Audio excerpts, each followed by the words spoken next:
In the midst of conflict, rockets misfire, causing civilian casualties. The Israel Defense Forces play a crucial role in defending the country.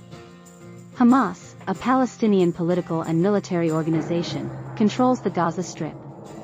Islamic Jihad, a Palestinian Islamist militant organization, is involved in the conflict. The misfiring rockets have a devastating impact on the civilian population in Gaza. Rockets, powerful weapons, are launched and cause destruction. Gaza, a Palestinian territory, is at the center of the conflict. Within the last 24 hours, the misfiring rockets have caused widespread damage. The Gaza hospital blast has had a devastating impact on the local population. Civilian casualties are a tragic consequence of the misfiring rockets.